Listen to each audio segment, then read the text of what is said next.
The learning theory of behaviorism, sometimes referred to as behavioral psychology, is predicted on the notion that all behaviors are learned through conditioning. Interaction with the environment leads to conditioning. According to behaviorists, our actions are shaped by the responses we have to environmental cues. Behaviorism holds that conduct may be investigated methodically and empirically without taking into account internal mental states. This school of thought contends that since interior states like cognitions, emotions, and moods are too subjective and only observable, behavior should be researched. Ivan Pavlov, B.F. Skinner, John B. Watson, and Edward L. Thorndike are more prominent proponents of behaviorist theory. This section will examine how classical conditioning and operant conditioning principles are used in practice. This theory is a learning based on the idea that all behaviors are acquired through conditioning, and conditioning occurs through interaction with the environment. I'm going to discuss first the classical conditioning. Ivan Pavlov, a Russian sociologist, recreated the idea of classical conditioning year 1849 and 1936. The principle of classical conditioning is the connection of the stimulus that typically does not elicit a specific response with a stimulus that does. For instance, if a kid consistently experiences unpleasant stimuli in the math class, such as unwelcoming teachers, challenging questions, and a lot of homework, he can grow to detest math. It indicates that the stimuli will become connected if they are repeatedly experienced together. Pavlov, almost by accident, found that classical conditioning. He initially intended to research how salivation affects the indigestion. Do you still remember the example when he gave the dogs meat? He measured how much saliva they produced. After a few days of the experiment, Pavlov discovered that dogs in his lab began to salivate before the lab assistants entered the room carrying the meat dish. For instance, he rang a bell right before giving food to his dogs. The dogs began to salivate as soon as the bell rang after hearing it several times just before being fed.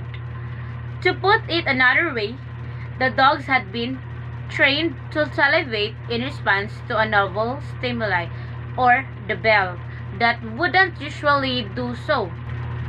The bell had become connected to the food in the dog's mind. If we apply behaviorism in the classroom, this section describes how teachers can apply the principles of the behaviorism in the classroom. It is divided into 3 subsections according to the perspective discussed earlier, that are classical conditioning, operant conditioning, and the social learning theory. Applying classical conditioning in the classroom. The teachers are encouraged to associate a variety of positive and pleasant events with learning and classroom activities. For example, a teacher may use attractive learning aids, like a unique and presentable instructional material. Next, decorate the classroom.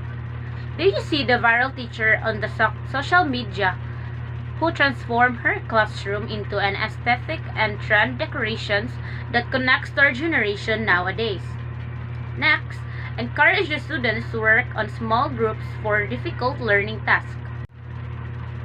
The teacher may also give a sample for the students to prepare for and complete the learning task. Next, make the students understand the rules of the classroom. Next, greet the students nicely and smile at them.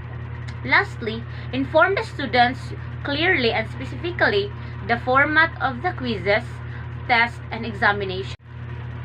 Let's proceed to the operant conditioning. According to operant conditioning, the likelihood that the behavior will take place varies as a result of its consequences. The two central ideas of the operant conditioning are reinforcement and punishment. There are a few instances on how operant conditioning can be used in educational settings. For example, recognize and reward construction actions and sincere task completions. Next, use a variety of rewards including privilege, concrete rewards like cookies, candies, and stationery, instruction appropriation, praise, smiles, attention, and pats on the back, and concrete reinforcement, longer recess time, and more time with friends. Consistently reward good behavior and penalize bad. Encourage perseverance by using a schedule of reinforcement such as unexpected rewards. Use positive discipline as a last resort instead of using negative sanctions like detention. Next, punish students' actions, not their character. Inform the students of the unacceptable behavior. That's all for the behaviorism theory. Let's proceed to the next theory.